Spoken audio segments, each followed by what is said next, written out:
CEAP, Centro Espírita Altivo Panfiro. Uma casa de amor. Boa noite. Boa noite aos nossos ouvintes. Que Jesus abençoe a nossa noite de estudos.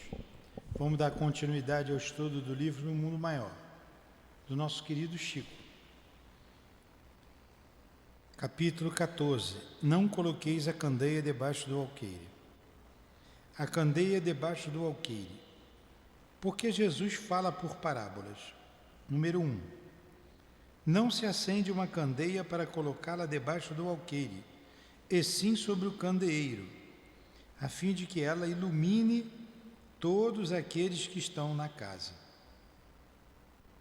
Ninguém, pois, acende uma candeia e a cobre com um vaso, ou a coloca debaixo da cama, mas coloca sobre um candeeiro, a fim de que as que encontrem vejam a luz, porque nada há oculto que não acabe por ser descoberto, nem escondido, que não deva ser conhecido e aparecer publicamente. Mestre Jesus, nos reunimos em Teu nome nesta casa de amor para estudarmos a doutrina espírita. Aproxima de nós os nossos guias, Jesus, o diretor da casa, o altivo, e que seja em nome dele, em nome de Leon Denis, de Allan Kardec, em nome do nosso querido Chico e do André Luiz, os responsáveis pelo estudo da noite de hoje, a quem evocamos em Teu nome, Jesus.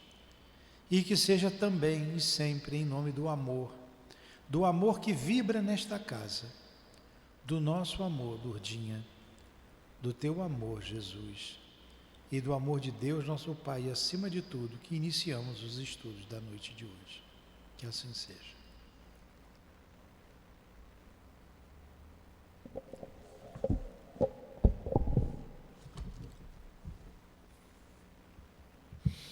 Vamos lá. O livro No Mundo Maior, do nosso Chico. Estamos no capítulo 9, mediunidade, não é? Então vamos lá. Atendemos domingo a você, Elaine? Eu ia falar o teu nome aqui, porque aula boa, né? A de domingo. É muito bom. Então quem puder nos ouvir aos domingos, nós estudamos aqui o livro Memórias de um Suicida, de 9 às 10 horas da manhã. Quem não puder vir, escuta de casa. Muito bom estudo. Muito bom. Estamos iniciando o estudo. Estamos na introdução. Mas hoje, a obra aqui é do nosso irmão Chico. Mediunidade. Sobremodo, interessado no expressivo caso de Marcelo, apresentei a Calderaro no dia seguinte certas questões que fortemente me preocupavam.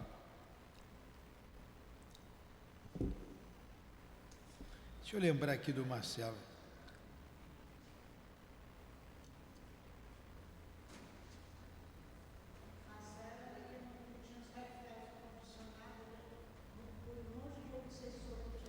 Aquele menino magrinho, né?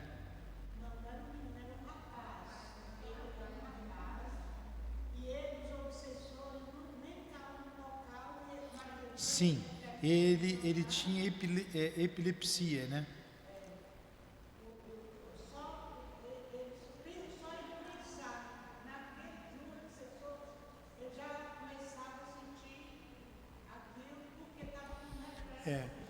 Só em pensar no obsessor, o Marcelo tinha ataques epileptoides.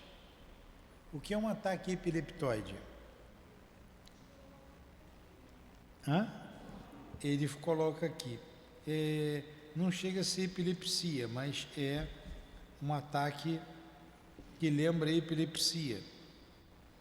O simples aproximar-se daqueles espíritos perseguidores dele, do passado. Mas tudo bem, vamos lá. Sobremodo interessado no expressivo caso de Marcelo, apresentei a Calderaro no dia seguinte certas questões que fortemente me preocupavam. Os reflexos condicionados não se aplicariam igualmente a diversos fenômenos medianímicos? Não elucidavam as mistificações inconscientes que muita vez perturbam os círculos dos experimentadores encarnados? Alguns estudiosos do Espiritismo, devotados e honestos, reconhecendo os escolhos do campo do mediunismo, criaram a hipótese do fantasma anímico, do próprio medianeiro, o qual agiria em lugar das entidades desencarnadas.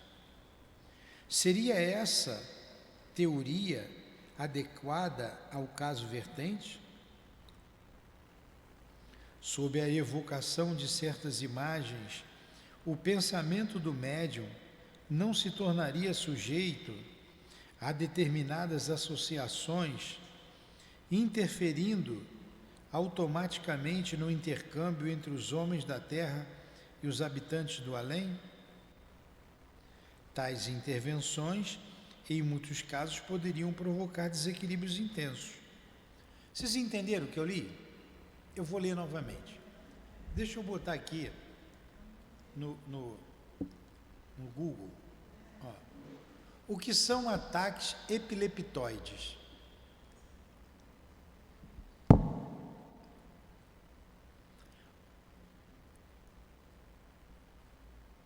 Ele está colocando aqui epilepsia. O que são ataques epileptoide? Ataque epilético. O que é sintomas, tratamentos e causas? São sintomas epiléticos: falta de consciência, perda de memória, confusão mental. Então são problemas mentais, né? Problemas neurológicos.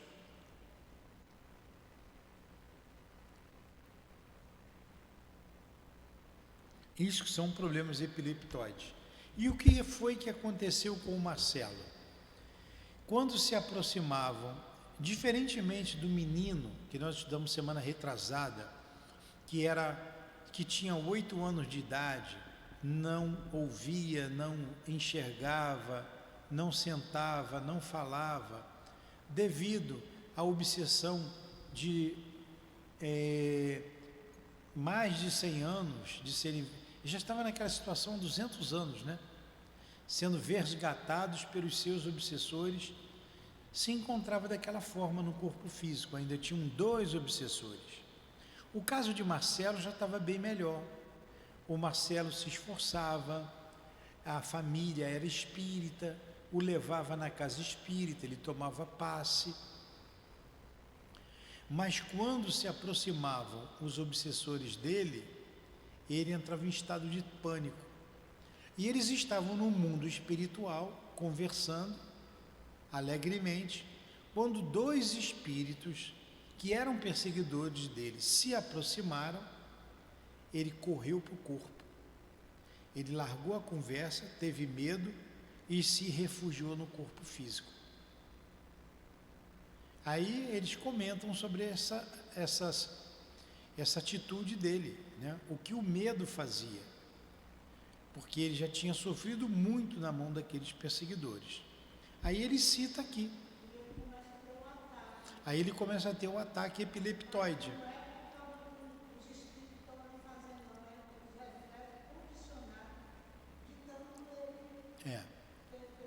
Ele começa a ter o ataque não porque os espíritos o atacaram, apenas se aproximaram dele. O reflexo condicionado dele, daquela situação, fez com que ele tivesse a ter o ataque epilético no corpo. Aí vamos lá. Os reflexos condicionados não se aplicariam igualmente a diversos fenômenos medianímicos? Essa é a pergunta.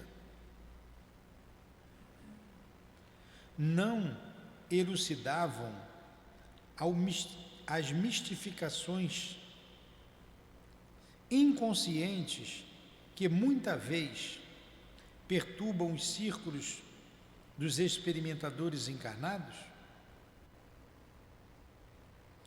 Alguns estudiosos do Espiritismo, devotados e honestos, reconhecendo os escolhos do campo do mediunismo, criaram a hipótese do fantasma anímico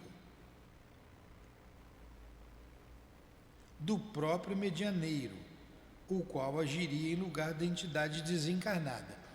Isso, está no item número 9, tá? Mediunidade. Estou ainda aqui no terceiro parágrafo. Isso é uma hipótese que os descrentes, os materialistas ou os descrentes da mediunidade diziam: não há mediunidade, não tem espírito ali, é tudo da cabeça do médium, é tudo anímico. Anímico vem de anima, alma. Então, na verdade, não tem espírito falando, quem está falando é o próprio médium. É uma hipótese. Aí ele está dizendo aqui, alguns estudiosos do Espiritismo, devotados e honestos, reconhecendo os escolhos do campo mediúnico, criaram a hipótese do fantasma anímico do próprio medianeiro, o qual agiria em lugar das entidades desencarnadas. Entendeu agora? Seria essa a teoria adequada ao caso vertente? Sob a evocação de certas imagens, o pensamento do médium não se tornaria sujeito a determinadas associações, interferindo automaticamente no intercâmbio entre os homens da Terra e os habitantes do além? Entenderam essa pergunta? Então, certas imagens não provocariam isso no médium, atrapalhando esse intercâmbio? Porque, na verdade, o animismo sempre existe em toda a comunicação. Tais intervenções, em muitos casos, poderiam provocar desequilíbrios intensos. Ponderando observações ouvidas nos últimos tempos em vários centros de cultura espiritualista, com referência ao assunto, inquiria de mim mesmo se o problema oferecia relações com os mesmos princípios de Pavlov. O instrutor ouviu-me paciente até o fim de minhas considerações e respondeu benévolo. Agora que vem a explicação, né? A consulta exige meditação mais acurada. A tese animista é respeitável. Partiu de investigadores conscienciosos e sinceros e nasceu para coibir os prováveis abusos da imaginação. Entretanto, vem sendo usada cruelmente pela maioria dos nossos colaboradores encarnados, que fazem dela um órgão inquisitorial, quando deveriam aproveitá-la como elemento educativo na ação fraterna.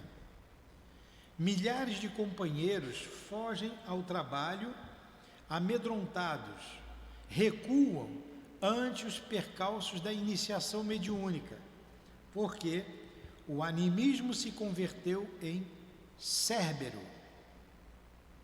Na mitologia grega, Cérbero significa cão monstruoso, guardião dos infernos. Esse é o Cérbero. O que ele está dizendo aqui até agora? Que para muitos não trabalham com medo do animismo. Isso é da minha cabeça. Isso é da minha cabeça. Isso é da minha cabeça. Não tem tanto médico que diz isso? Não, isso não é espiritismo, isso é da minha cabeça. Pois é.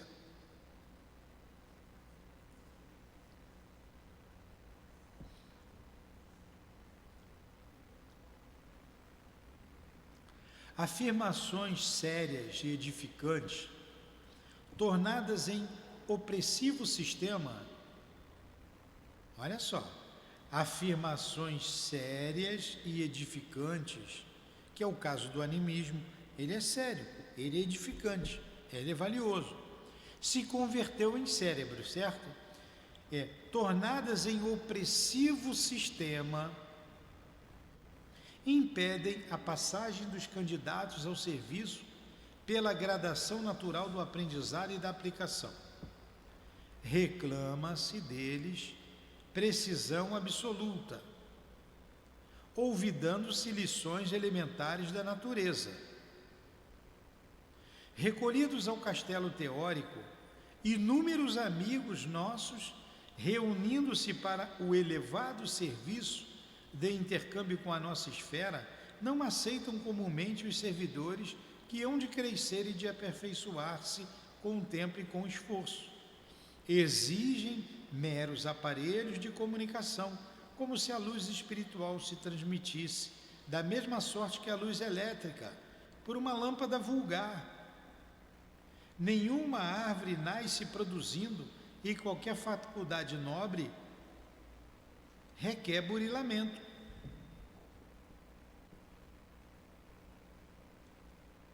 A mediunidade tem, pois, sua evolução, seu campo, sua rota. Está prestando atenção, Diogo? Isso vai diretamente ao teu encontro. As perguntas que você tem feito a mim ali, a Dilane. Por quê? Na verdade, você mesmo, você quer isso. Como ele diz aqui, exigem meros aparelhos de comunicação. O médium não é um mero aparelho de comunicação. Não é. Há o tempo de maturação. Há aqueles que já nascem pronto, que chama de médium pronto, né?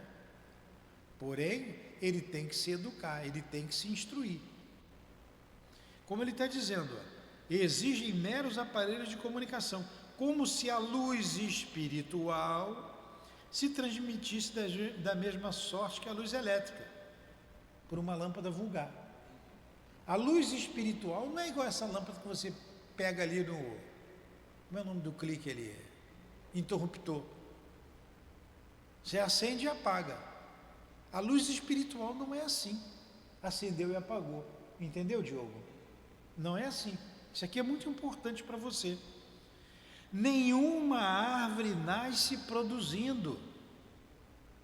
Nem chamado médio pronto. Ele não nasce produzindo. Nenhuma árvore nasce produzindo. E qualquer faculdade nobre requer burilamento. A mediunidade tem, pois, sua evolução, seu campo, sua rota. Tá bom o som? Tá bom? Não é possível laurear o estudante no curso superior sem que ele tenha tido suficiente aplicação nos cursos preparatórios, através de alguns anos de luta, de esforço, de disciplina. Hoje tem estudo, depois que todo mundo vem embora, viu? Você e a Dilane aqui comigo, de 9 às 11 da noite. Viu, Dilane? Se prepara, a partir de hoje vai ser todo dia à noite. Acabou 9 horas da noite aqui, nós vamos ficar estudando 1 horinha aí, eu, você e Diogo, já que de tarde não está sendo possível. Por mim vai até meia-noite, mas para quebrar o galho deles vai até às 11. A mediunidade, vamos lá, vou repetir, a mediunidade tem, pois, sua evolução, seu campo de rota. Não é possível laurear o estudante no curso superior sem que ele tenha tido suficiente aplicação nos cursos preparatórios, através de alguns anos de luta, de esforço, de disciplina. Daí, André, nossa legítima preocupação em face da tese animista, que pretende enfeixar toda a responsabilidade do trabalho espiritual numa cabeça única, isto é, a do instrumento medianímico. Precisamos de apelos mais altos, que animem os cooperadores incipientes, proporcionando-lhes mais vastos recursos de conhecimento na estrada por eles mesmos perlustrada, a fim de que a espiritualidade santifique, penetre os fenômenos e estudos atinentes ao espírito. Entendeu? Então, olha, é não deixar que se enfeixar. O que é enfeixar? Colocar em feixe, amarrar tudo, toda a responsabilidade do trabalho espiritual numa cabeça única. Que a cabeça única é essa aí? Dizendo que tudo é animismo. Não é assim. Aí você tira muito o médium do trabalho. O Irlan é outro. Eu acho que é da minha cabeça. Eu acho que é da minha cabeça. Pois é. E não é. Você está vendo pela palestra que você faz aqui. Começou ali com medo e tal. Desenrolou. Está desenrolando bem, falando bem. Não saindo do assunto, dentro do livro. As coisas, como você me disse, vem na sua cabeça, vem certinho, você prepara o estudo e fala. Porque muitos deixam o trabalho por isso. E pessoas mais experientes acabam inibindo os novatos. E os novatos precisam desenvolver a faculdade mediúnica. Eles precisam. Que é o futuro do trabalho mediúnico.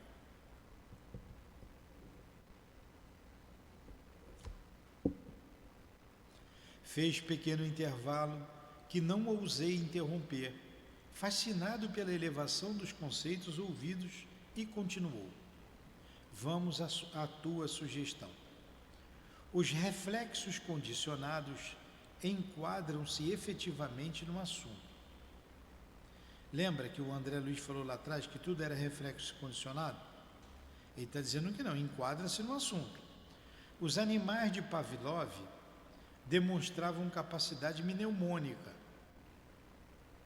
Memorizavam fatos por associações mentais espontâneas.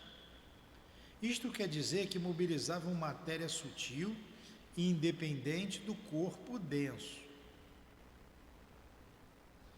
que jogavam com forças mentais em seu aparelhamento de impulsos primitivos.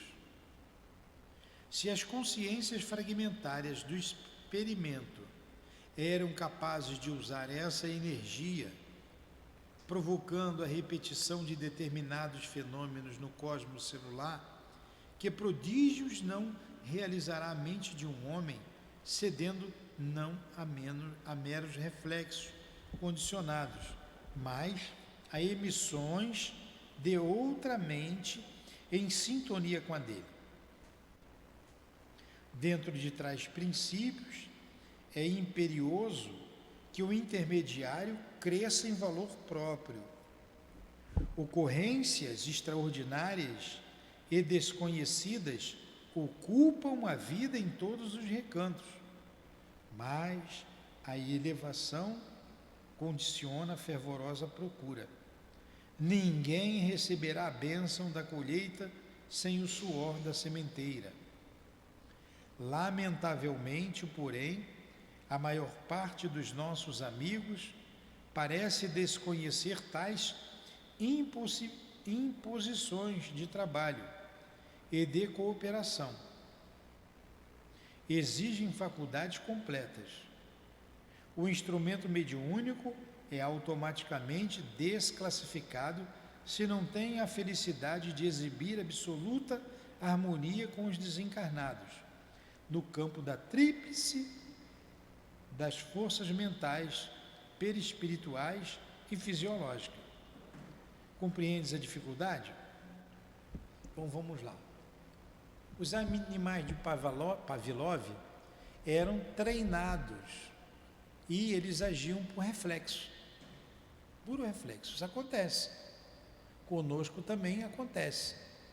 Porém, se você desenvolver a mente para transmitir o pensamento de outro espírito, de outro ser inteligente, olha quanta coisa boa você faria para a humanidade? Vamos pegar um exemplo. O Divaldo. O Chico. A gente não está estudando aqui? Uma obra mediúnica? Foi o Chico que escreveu? Como médium foi. Mas quem ditou? O Espírito. Então a mente do Chico, sem medo, confiante, escreveu tudo que o Espírito ditou. Olha que obra belíssima e profunda. Não é? A Dona Ivone. Então a gente está falando desses grandes médiuns. O altivo. Então, como tinha facilidade para transmitir esses ensinamentos. Uma vez eu fui assistir uma palestra do altivo lá em Nilópolis, naquele centro espírita Maria de Nazaré, da nossa irmã. Ela tem um nome complicado, Evoluze, não. Como é o nome dela? Lá de Nilópolis. Aí eu sentei, estava assistindo a palestra, o professor José Jorge estava do meu lado, sentado lá na frente. Aí o José Jorge me cutucou e falou assim: ele está cada vez melhor, né? O professor José Jorge, admirador do altivo, quanto mais velho, melhor. Que palestra, né, Nilton? Eu falei: é sim, professor. Porque o professor vinha acompanhando o altivo desde garoto, desde muito tempo. E ele viu uma evolução, e era o altivo. E mesmo assim, o professor José Jorge, muito estudioso, muito observador, não era médium ostensivo, ele falou: ele está cada vez melhor. Claro, você se desenvolve. Você fazendo sempre a mesma coisa, você vai desenvolvendo. Eu tenho mais segurança hoje em falar do Livro dos Espíritos, do Livro dos Médiuns, do que tinha 20 anos atrás. A gente está falando constantemente, repetindo, você vai aprendendo. O médium também. E normalmente, o médium quer uma coisa que mexa com ele. É igual o Diogo, por isso que eu estou falando com o Diogo. O Diogo fica assim, esperando uma coisa retumbante, que o espírito pegue o corpo dele, que fala, que mexa, que suba o cabelo, que desça a orelha, e não é assim. É ou não é, Diogo? Está vendo? Ele está dizendo que é. Eu estou com ele todo dia, eu estou vendo. Ele: mas eu não estou vendo nada, como é que eu sou médium? Calma, Diogo, calma, é um processo. Aí ele diz: o sinal é que a minha vista fica fechando e abrindo. Eu falei: então você quer o fenômeno, você quer sentir no físico. Se isso for um anúncio prévio de que o espírito está chegando, isso vai acontecer. Isso vai acontecer na hora certa. Tudo bem. Mas não é assim, de uma hora para outra. Quiçá o Diogo, tá? Uma hipótese, malbaratou a mediunidade em outras existências. Quiçá o Diogo é um médium falido.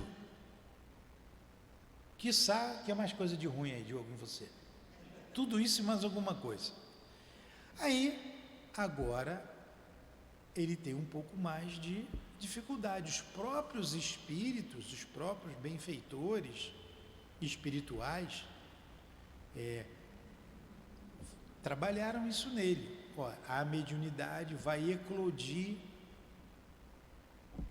com tal idade. Se você se preparar, se você se dedicar, se você não se desviar do caminho, se você se disciplinar, se você estudar, tudo isso. Então, ele está no caminho, está se disciplinando, está estudando, está se esforçando.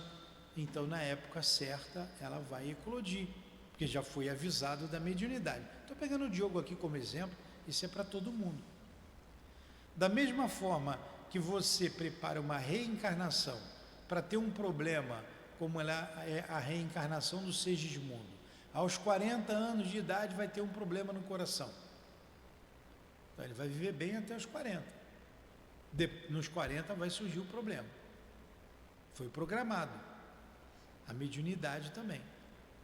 Muitas vezes chega a criança vendo o espírito, ouvindo o espírito, não dorme direito.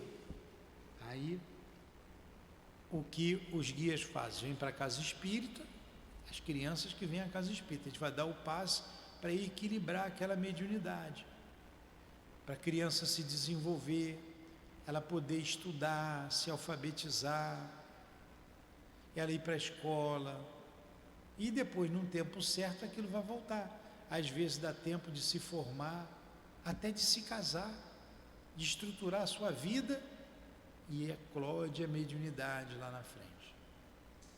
E ele não pode deixar de trabalhar. É isso que ele está dizendo. Então vamos lá, alguma pergunta?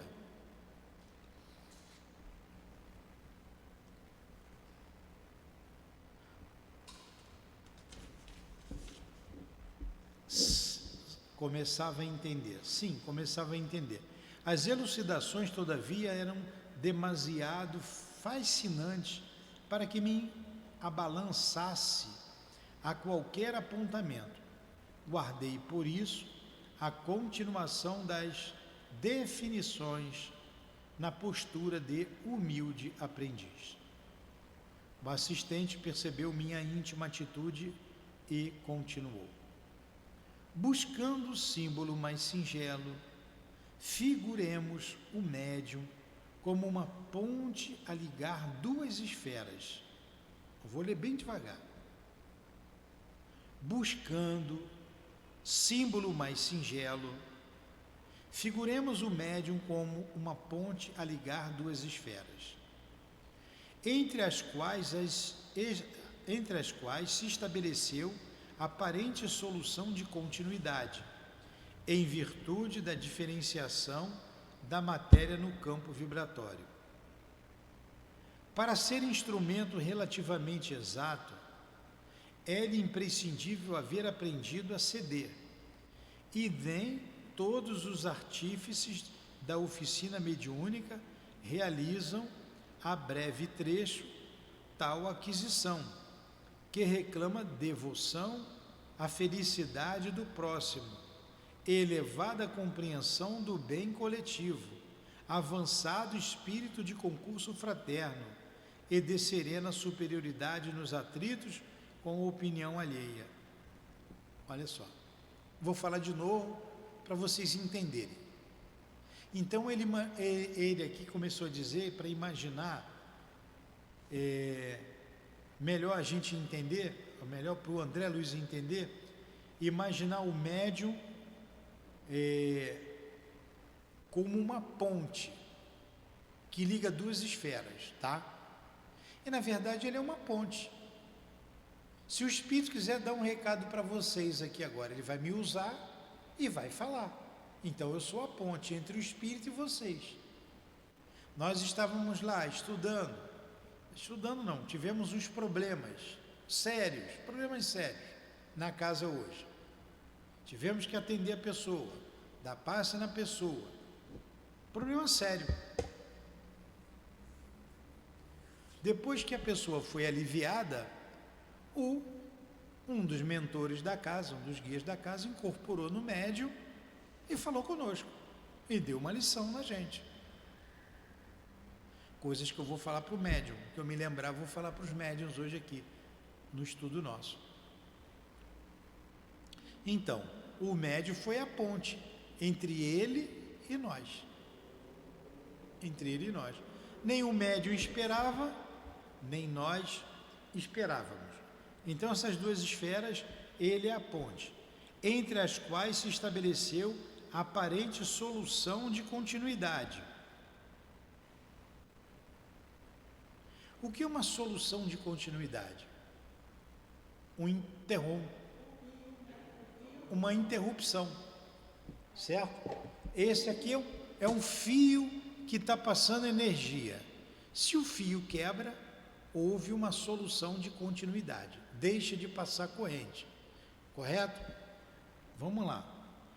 entre os quais se estabeleceu aparente, entre eu e vocês, o espírito, eu e vocês, uma aparente solução de continuidade, em virtude da diferenciação da matéria no campo vibratório. A matéria que o espírito utiliza é o seu perispírito, que é diferente da minha matéria, que é o corpo denso. Então há uma aparente solução de continuidade na comunicação. Para ser instrumento relativamente exato, para que eu seja um instrumento bom, volto a dizer que a gente estudou lá nos mensageiros. Para você ser médium do espírito das trevas, qualquer um é.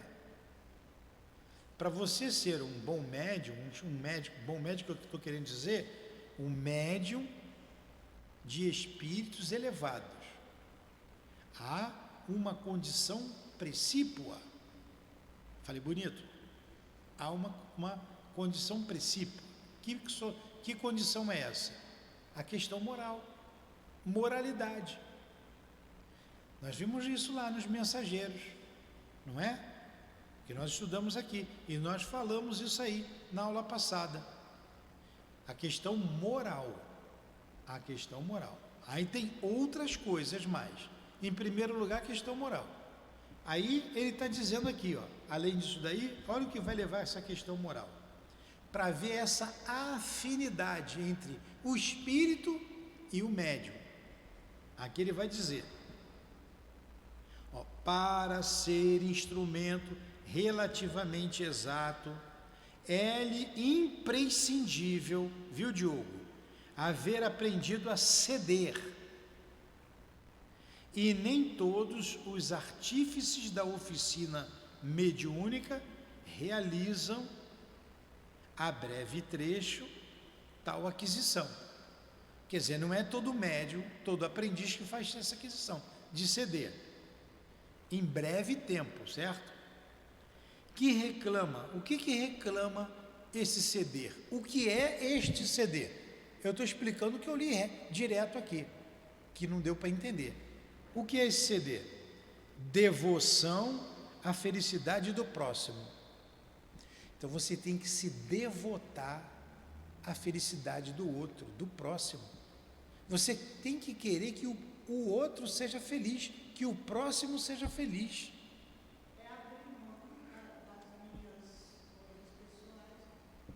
Exatamente, abrir mão dos seus interesses pessoais para ajudar o outro.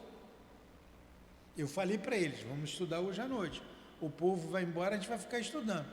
Eles vão abrir mão do descanso em casa, algumas horas, para se aprimorarem no conhecimento, para que amanhã possam ser veículos maleáveis nas mãos dos espíritos. Então, a primeira coisa é essa aí. Compreensão, felicidade do próximo, elevada compreensão do bem coletivo, elevada compreensão do bem coletivo.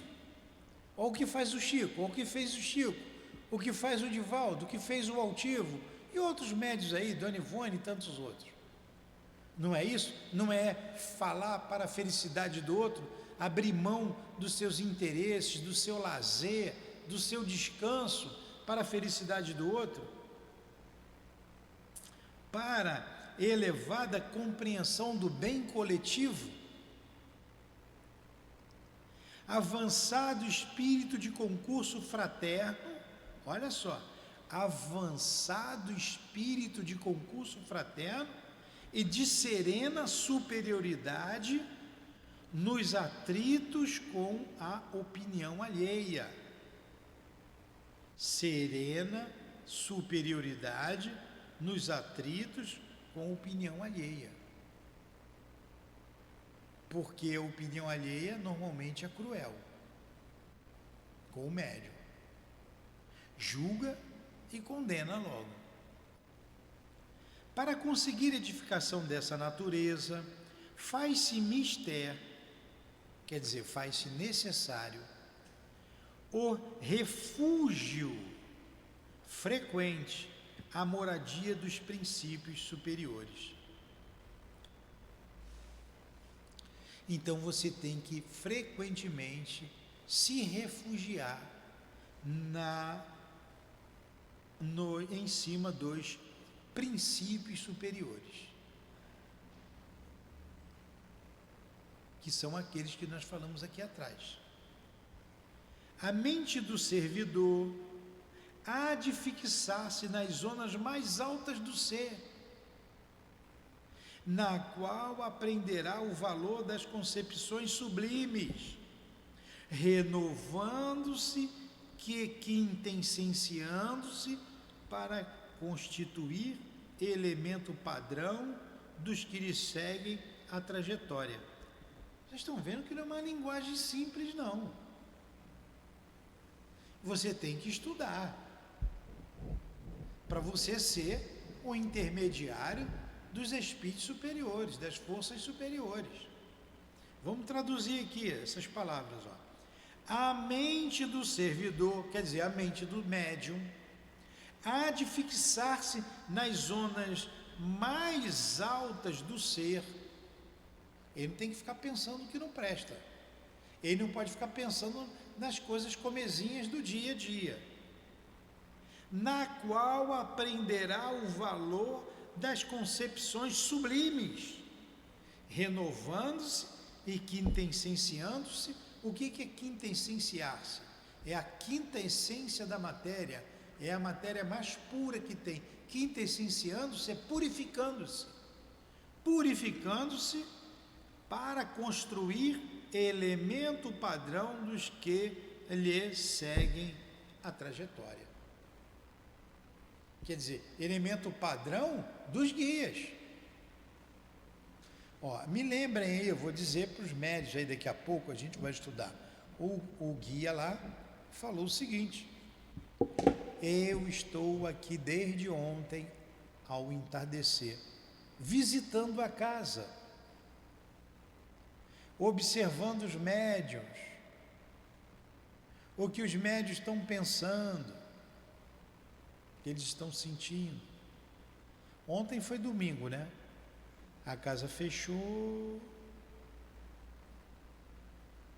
Que horas que a gente veio de lá? Mais de 1 hora, né? Pra gente fechou 1 hora da tarde. Mais de 1 hora. A gente estudou o Evangelho. O Diogo não foi, não.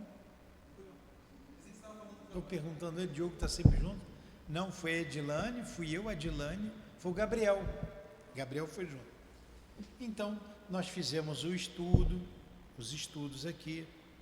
Chegaram os médicos para visita. A Edilane foi visitar alguém, voltou. Ficamos conversando, né, Irla? Conversamos bastante. A gente nunca conversou daquele jeito, né? Foi uma boa conversa, né? Olha, não falamos mal de ninguém, né? Ficamos quase 1 hora conversando, esperando a Edilane, falando de estudo, de trabalho que vai começar com ele, com o grupo aí. E depois você foi embora e nós fomos fazer uma visita a uma pessoa. Fomos lá, retornamos, oramos aqui e eu saí depois para... Eu fui em algum lugar depois. Fui almoçar com a Raquel, que foi aniversário da Raquel ontem. Quando a Raquel chegar, vocês cumprimentem a Raquel aí. Vou almoçar. Saí lá do almoço. A Dilane foi junto. Olha a minha cabeça como é que está. A Dilane foi junto. Eu voltei para cá de tarde. Falei, Dilane, vamos lá no centro rezar. Porque o ambiente lá não estava... O ambiente era bom, aparentemente, bonito, tudo bem. Mas a gente acaba sentindo, né? Esses lugares um pouco mais. Vamos para cá, demos um passo. E o Espírito disse, nós estávamos observando desde ontem. E eu pensei, só estava eu e a Dilane aqui observando a 2, né? Mas ela falou uma coisa.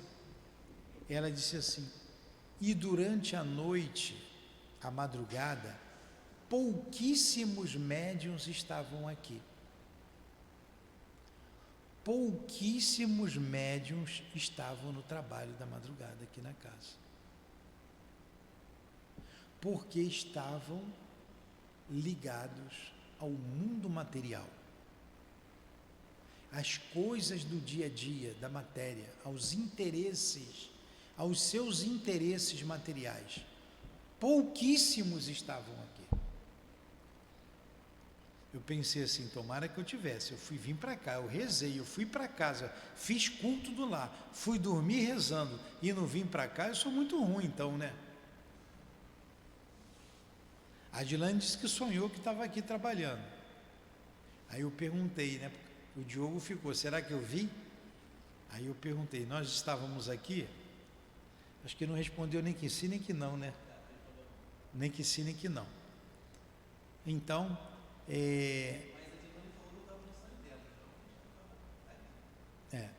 então, olha só, pouquíssimos médiuns estavam aqui na casa durante a madrugada. Para onde foi a maioria? Para os seus interesses comuns da vida. Da vida. Vocês não falam do Evangelho? Não falam do Evangelho? Estávamos aqui falando do Evangelho. Aí eu falei, mas a gente faz o possível. Aí ela, mas poucos prestem atenção. De manhã, eles estavam pensando na boca. Quer dizer, de manhã vêm as mães para cá, só penso em comer, vem por causa da comida. Eu que obrigo aqui a assistir o Evangelho, antes da comida. Elas não estão aqui por causa do Evangelho.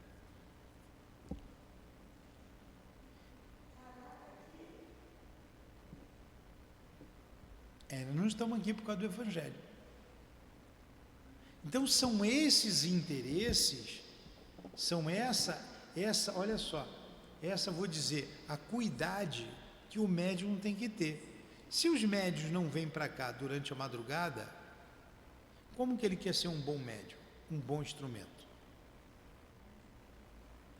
Durante o dia, a gente tem os afazeres, o trabalho de casa, o trabalho profissional, a vida de fazer compra, de comer. Agora, quando você dorme, o único interesse seu, eu estou dizendo o meu também, o nosso único interesse deveria ser os interesses espirituais. Mas o médium sai do corpo, vai atrás dos interesses materiais. Fala.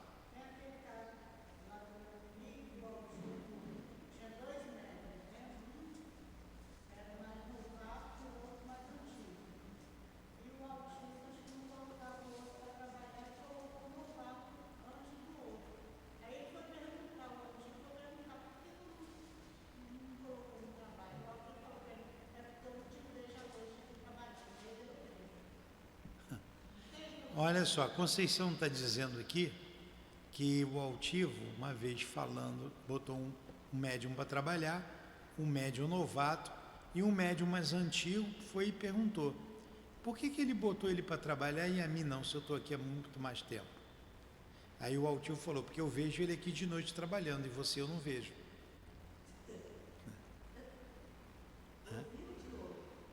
É porque o médium, então, não estava com a cabeça ali. Vai para onde quando dorme? A gente tem que se perguntar sobre isso, hein? Para onde nós vamos quando dormimos? Mas vamos voltar aqui para a gente terminar, que está em cima da hora. Ó, o homem, para auxiliar o presente, é obrigado a viver no futuro da raça. A vanguarda impõe, vanguarda é o que está à frente, vanguarda, retaguarda. A vanguarda impõe a solenidade e a incompreensão. O quê? A vanguarda impõe-lhe soledade. O que é soledade?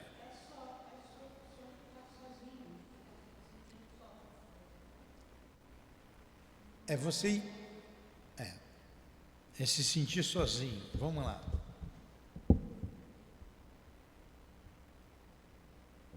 O que é soledade? Aqui está a definição de soledade: estado de quem está ou se sente só, solidão. Ganhou uma estrelinha.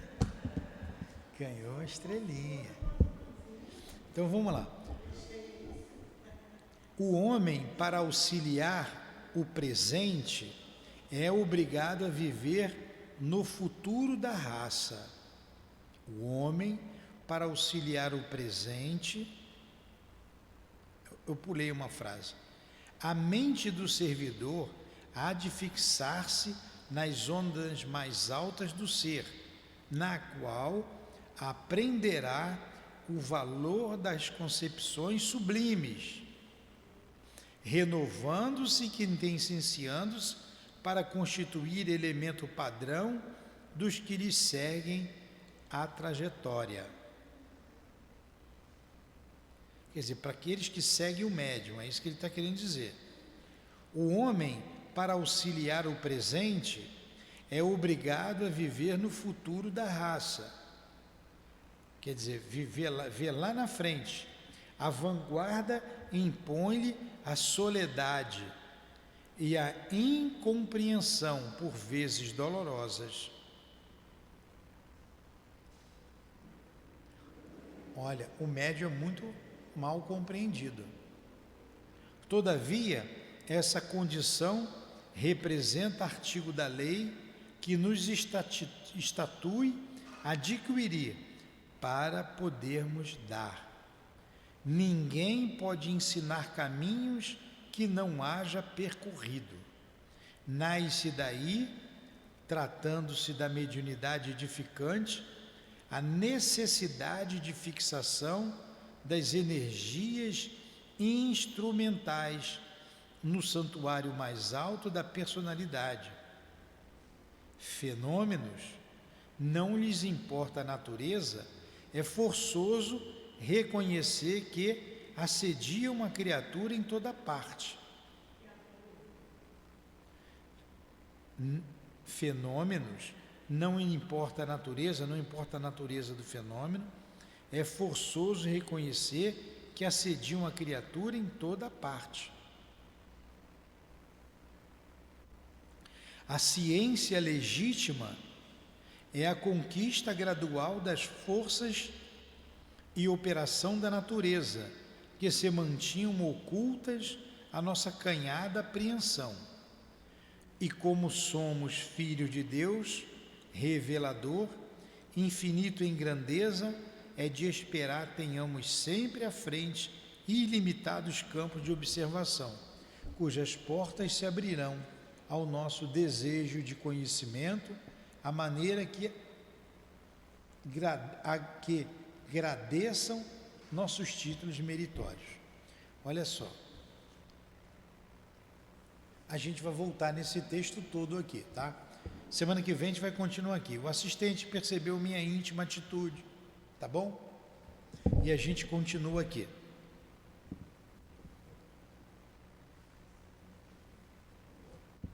Porque essas palavras não são palavras simples,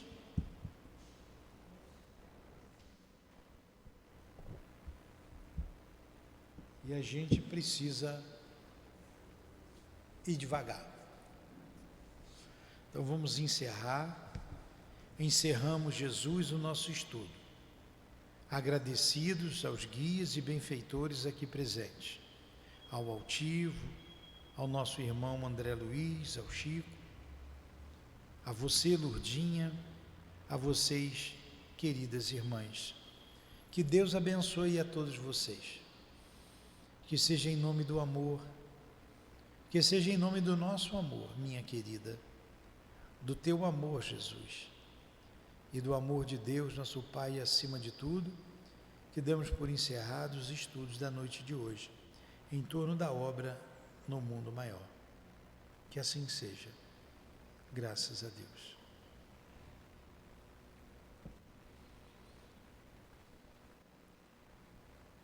CEAP, Centro Espírita Altivo Panfiro. Uma casa de amor.